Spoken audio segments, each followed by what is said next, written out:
नमस्कार साथियों, मेरा नाम है अनिकेत और शिक्षा शास्त्र की एक और क्लास में आप सभी का स्वागत करता हूं। अगर आप चैनल पर नए हैं तो चैनल को लाइक एंड सब्सक्राइब करें। इसमें शिक्षा शास्त्र से संबंधित सभी टॉपिक्स पे डे बाय डे वीडियोस आपको मिलेंगे, चाहे आप यूजी की स्टूडेंट हो, पीजी की स्टूडेंट हो या नेट जेआरएफ की तैयारी कर रहे हैं, बीएड या एमएड पढ़ रहे हो, तो ये आपके लिए उपयोगी है। तो आज हम शुरू करेंगे शैक्षिक दर्शन। तो आके देखते हैं कि एजुकेशनल फिलॉसफी कैसे काम करती है, क्या है इसका कॉन्सेप्ट, क्या है। तो देख लेते हैं कि एजुकेशनल फिलॉसफी मतलब ये दो शब्द हो जाते हैं हमारे पास। एक हमारा हो जाता है एजुकेशन, दूसरा हो जाता है फिलॉसफी। ठीक है, तो इन दोनों शब्दों से मिलकर बना है। दोनों शब्दों का थोड़ा सा हम डिटेल ले लेते हैं कि ये क्या है। ठीक है, तो अगर हम एजुकेशन की बात करें तो हिंदी में जिसे हम शिक्षा बोलते हैं, अगर हम संस्कृत भाषा में कहें तो शिक्ष धातु में आप प्रत्यय लगने से शिक्षा शब्द बन जाता है। तो जो इसका मीनिंग आता है सीखना या सिखाना। ठीक है, इसकी जो हमें मीनिंग मिलती है, चाहे आप सीखना कहिए चाहे सिखाना, सेम मिलती है। ठीक है, और जब हम आंग्ल भाषा यानी वेस्टर्न पे बात करते हैं तो इसके लिए एजुकेशन वर्ड का यूज किया जाता है। ठीक है, एजुकेशन वर्ड का यूज करते हैं। एजुकेशन शब्द दो शब्दों से मिलकर बना है, ई और डूको से। ई का मतलब होता है कि अंदर से क्या, आपके अंदर जो शक्तियां हैं, अंतर्निहित शक्तियों को। और डूको का मतलब होता है बाहर निकालना, यानी आपके अंदर जो भी शक्तियां हैं उनको बाहर निकालना ही क्या है, शिक्षा है। ठीक है, तो ये हो गया, हमने पहला भारतीय दृष्टिकोण पढ़ लिया, दूसरा हमने वेस्टर्न पढ़ लिया। अब अगर एक कोट्स की बात कर लेते हैं तो हमारे यहाँ एक बहुत ही प्रसिद्ध व्यक्ति रहे हैं जिन्होंने अमेरिका में तहलका मचा दिया था। उनका नाम है स्वामी विवेकानंद। उन्होंने कहा था कि मानव में अंतर्निहित पूर्णता की अभिव्यक्ति करना ही शिक्षा है। यानी शिक्षा ऐसी होनी चाहिए कि जो इंसान की जितनी कैपेबिलिटीज हैं, जितनी भी उसकी एबिलिटीज हैं, उन सभी को आप अगर बाहर निकाल पाते हैं तो वही शिक्षा है। ठीक है, तो ये हो गया हमारा शिक्षा कि शिक्षा क्या होता है। अब हम बात करते हैं दर्शन पे। तो दर्शन क्या होता है हम ये जान लेते हैं। दर्शन को हम इंग्लिश में फिलॉसफी शब्द यूज करते हैं। अगर इसकी हम भारतीय दृष्टिकोण की बात करें कि भारत में इसका क्या अर्थ लगाया जाता है, क्या मीनिंग आती है फिलॉसफी की, तो भारत में इसे कहा जाता है दृश्यते अनेन इति दर्शनम, यानी जिसके द्वारा देखा जाए वही दर्शन है। अगर साधारण भाषा में बात करें तो आपका देखने का नजरिया, किसी चीज को नहीं, आपका जो माइंड प्रोसेस होता है, जो आपके थॉट्स होते हैं, जो आपके एटीट्यूड होते हैं, ठीक है, उन सबको इंक्लूड किया जाता है कि किसी चीज के बारे में सोचने, समझने, देखने, विचारने का जो आपका नजरिया होता है वो होता है भारतीय पर्सपेक्टिव में। अगर हम यही वेस्टर्न या यूनानी आंग्ल में कहें तो ये फिलॉसफी शब्द दो हिस्सों में टूट जाता है। एक होता है फिलॉस, दूसरा होता है हमारा सोफिया।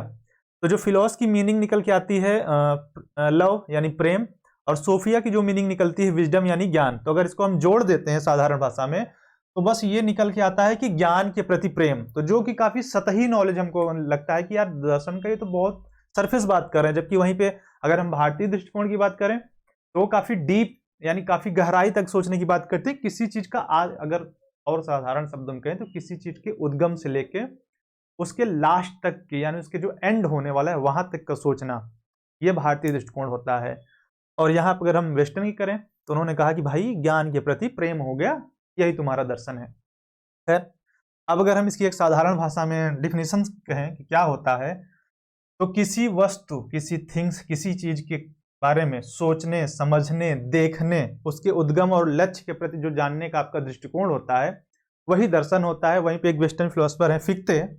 फिक्तो ने कहा कि जो दर्शन होता है वो ज्ञान का विज्ञान है, कि नॉलेज यानी फिलोसफी इज द साइंस। ठीक है, जो फिलोसफी है वो साइंस है, सब कुछ है। ठीक, तो ये हमारा दो व्यू हो गया कि पहले हमने ये जान लिया कि शिक्षा क्या है और दर्शन क्या है। अब इसके हम थोड़ा सा डिटेल में बात करते हैं कि इनके क्या स्कोप्स होते हैं, खासकर फिलोसफी के, क्योंकि हम शैक्षिक दर्शन पढ़ते हैं तो ये हम थोड़ा देख लेते हैं कि इसके स्कोप्स क्या हो सकते हैं। और एक बात बता देते हैं कि शिक्षा और दर्शन ये एक सिक्के के दो पहलू कहे जाते हैं। अब इसका क्या मतलब है कि शिक्षा और दर्शन एक ही सिक्के के दो पहलू हैं। इसका मतलब ये होता है कि अगर आप सिक्का उठा के देखें मेरे पास ही होगा, मैं ही दिखाता हूँ। ठीक, ये सिक्का है, एक तरफ हेड होगा, दूसरी तरफ टेल होगा। ठीक है, तो अगर सिक्के में दोनों तरफ एक चीज आ जाए तो क्या सिक्का आप मार्केट में यूज कर पाएंगे? नहीं कर पाएंगे। तो उसी तरह शिक्षा और दर्शन एक दूसरे से जुड़े होते हैं कि अगर हम किसी एक को निकाल दें, चाहे एजुकेशन को निकाल दें या फिलॉसफी को निकाल दें, तो ये काम नहीं कर पाएगा। क्यों? क्योंकि जो दर्शन होता है वो सोचने समझने का काम करता है। सोचने समझने का जो काम होगा वो हमारा दर्शन करता है। मतलब सीधे सीधे कहें, सिद्धांत, नियम, इन सबको जो बनाने काम करता है हमारी फिलॉसफी करती है कि भैया हम बना रहे हैं। और एजुकेशन क्या करता है? उसको क्रियान्वित करता है। सीधे सीधे कहें, उसको लागू करता है, यानी एक्शन में लाता है। कोई चीज बन गई तो उसको हम एक्शन में लाएंगे। अब कोई चीज बनी है वो अच्छी है या बुरी है, इस चीज का हमें बनाते समय नहीं पता चलता है। जब हम उस चीज को यूटिलाइज करते हैं, हम यूज में लाते हैं अपने डेली रूटीन में, तब हमें पता चलता है कि वो चीज यूजफुल है या नहीं। तो फिलॉसफी बनाने का काम करता है किसी चीज को, और दर्शन उस चीज को क्रियान्वित करता है, यानी एक्शन में लाता है, लागू करता है। तब हमें समझ में आता है कि कोई चीज कितनी उपयोगी है या नहीं है। समझ में आया कि इनको एक ही सिक्के के दो पहलू क्यों कहा जाता है? कि भैया तुम चलो हमारे साथ, हम चलेंगे तुम्हारे साथ। ठीक, अगर आप लोगों ने कहानी सुनी होगी कि एक अंधा था और एक लंगड़ा था, एक चल नहीं सकता था और देख नहीं सकता था, और दोनों को जंगल पार करना था। दोनों ने एक दूसरे की मदद की।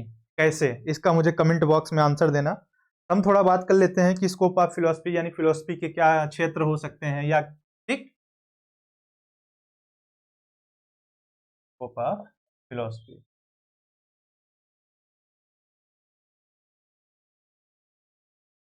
तो नॉर्मली एक्चुअली इसके क्षेत्र तो 6-7 होते हैं, सॉरी 6 होते हैं, पर यहाँ पे हम 3 के बारे में जानेंगे जो हमको ज्यादा जानने की जरूरत है। ठीक है, जिनको हमें कहीं भी हो, चाहे आप बीए के एजुकेशन पढ़ रहे हो, बीएड में हो या एमए एमएड में कर रहे हो, तो नॉर्मली इन तीनों का यूज सबसे ज्यादा किया जाता है। जिसको पहला होता है तत्व मीमांसा, दूसरा होता है ज्ञान मीमांसा, और लास्ट हमारा होता है आचार मीमांसा।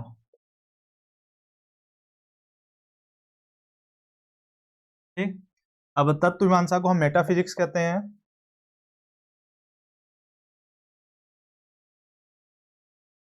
इसको हम एपिस्टेमोलॉजी कहते हैं,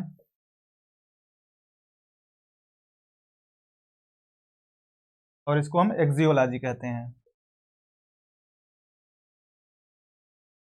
अब ये होता क्या है, तीनों के बारे में थोड़ा थोड़ा जान लेते हैं कि तत्व मीमांसा क्या है, ज्ञान मीमांसा क्या है, और आचार मीमांसा क्या है। तो जो तत्व मीमांसा होती है, मेटाफिजिक्स होती है, किसी चीज के बारे में, किसी वस्तु के बारे में हम उसके नेचर को जानने की कोशिश करते हैं कि अगर कोई चीज है तो उसकी प्रकृति क्या है, उसका स्वभाव कैसा है, वो शुरुआत कहाँ से हो रही है। इन चीजों को अगर साधारण भाषा में कहा जाए तो ये बात करती है आत्मा, परमात्मा, ब्रह्मांड, सृष्टि, सृष्टा। कि मतलब ये चीजें, कोई चीज इस जगत में अगर एग्जिस्ट कर रही, वो चीजें हैं तो कैसे हैं, क्यों है, उनका कारण क्या है। इन सारी चीजों को जब हम बात करते हैं तो हमारे आ जाते हैं मेटाफिजिक्स यानी तत्व मीमांसा में। अब हम आ जाते हैं ज्ञान मीमांसा। ज्ञान मीमांसा में से एक वर्ड है ज्ञान। जाहिर सी बात है हम नॉलेज का यूज करेंगे। नॉलेज का यूज करने के लिए हमारे पास क्या चाहिए? हमारे पास बुद्धि चाहिए।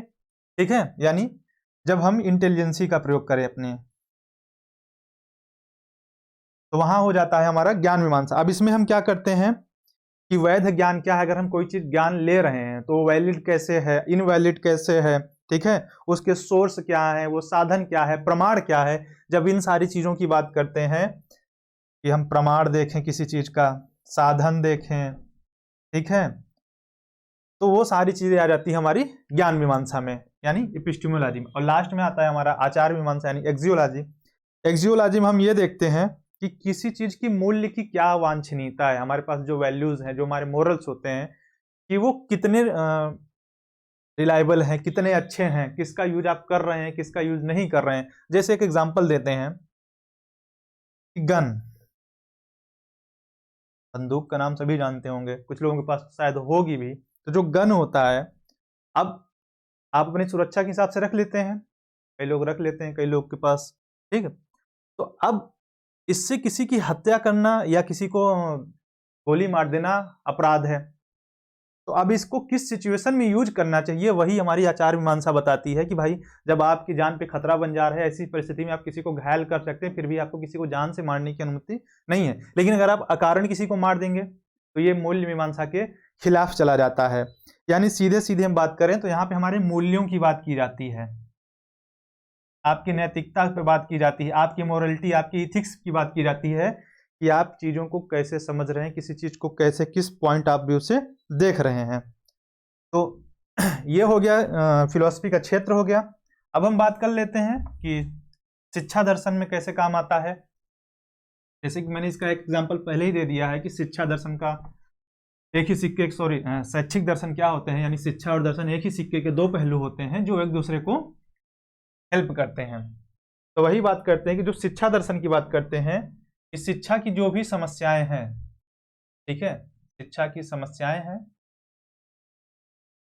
अब यही दर्शन क्या करता है, इनको हल करने में सहायता देता है। कि अगर शिक्षा की जो भी समस्याएं हैं उनको अध्ययन के लिए हम क्या यूज करते हैं, उनको हल करने के लिए हम यूज करते हैं दर्शन का।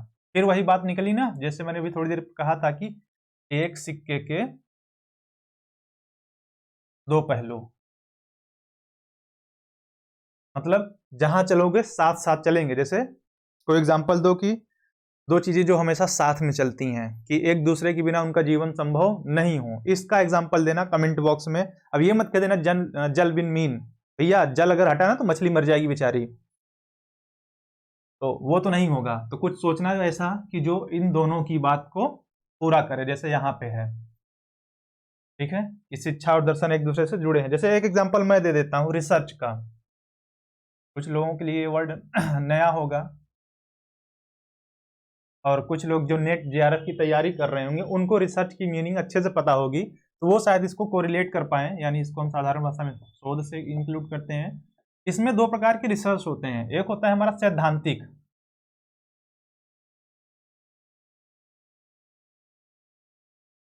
सैद्धांतिक मतलब हम लिख दे रहे हैं फंडामेंटल, ठीक है, यहाँ सैद्धांतिक नहीं लिखना था, मूल शोध लिखना था, ठीक है, मूल शोध, ठीक है, जिसको हम बोलते हैं फंडामेंटल। और एक होता है फिर हमारा प्रयुक्त, या इसको हम बोलते हैं व्यवहारिक, और इसको हम बोलते हैं अप्लाइड रिसर्च। ये भी ठीक वैसे हैं जैसे शिक्षा और दर्शन होता है। फंडामेंटल रिसर्च जो होता है वो नियम कानून बनाता है, और हमारा अप्लाइड रिसर्च क्या करता है कि उसको जांचता है कि वो कितना यूजफुल है, कितना उपयोगी है।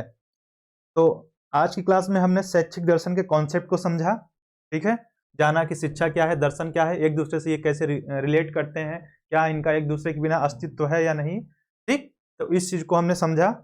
नेक्स्ट क्लास में हम कॉन्सेप्ट में आगे चलते हुए वेस्टर्न फिलोसफी के टॉपिक शुरू करेंगे, ठीक है। वेस्टर्न फिलोसफी में जो पहला टॉपिक मैं शुरू करूंगा वो होगा आदर्शवाद।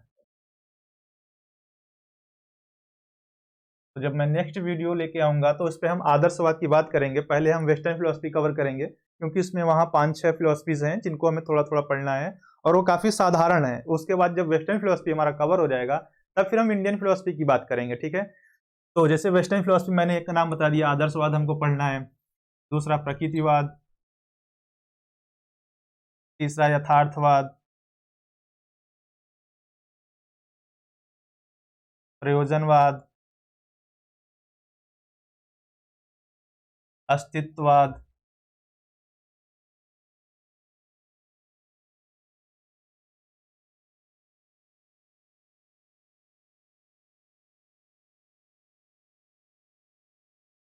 और मार्क्सवाद। और जब हम इंडियन फिलोसफी में आएंगे तो इंडियन फिलोसफी में हमको सांख्य, योग, गीता, वेदांत, ठीक, इन सारी चीजों को हमें इंडियन फिलोसफी में पढ़ना है, वेस्टर्न फिलोसफी में हमें इतना पढ़ना है। और इसके अलावा ये तो हमारी आस्तिक फिलोसफी हो जाती है। हम बताएंगे कि शिक्षा में आस्तिक और नास्तिक का बंटवारा अलग अलग हो जाता है, भगवान के आधार पे, ईश्वर के आधार पे नहीं होता। इसके अलावा हमको पढ़ना है जैन और बौद्ध दर्शन, ठीक, और इंक्लूडिंग इस्लाम दर्शन। अभी मेरे लास्ट वीडियो में, प्रीवियस वीडियो में मैंने इस्लाम एरा के मतलब मुस्लिम काल में शिक्षा व्यवस्था कैसी थी, तो वहाँ थोड़ा इसके बारे में डिटेल में बताया है। बट जब हम इस पे आएंगे इस्लाम दर्शन पे, तो यहाँ पे हम इसकी डिटेल में बताएंगे कि एक्चुअल में इस्लाम फिलोसफी क्या थी। मैंने वहाँ पे सिर्फ इसके एजुकेशनल स्ट्रक्चर की बात की थी, ना कि इसकी फिलोसफी की। तो जितने भी लोग नए हैं तो चैनल को सभी इसको लाइक एंड सब्सक्राइब कर दें, ज़्यादा से ज़्यादा शेयर करें। आप चाहे यूजी की स्टूडेंट हो या पीजी की स्टूडेंट हो, ठीक, बीएड हो या एमएड हो, नेट हो, जेआरएफ हो, जिस चीज़ की भी प्रिपरेशन कर रहे हैं शिक्षा शास्त्र सब्जेक्ट से, वहाँ आपके लिए ये यूजफुल होगा।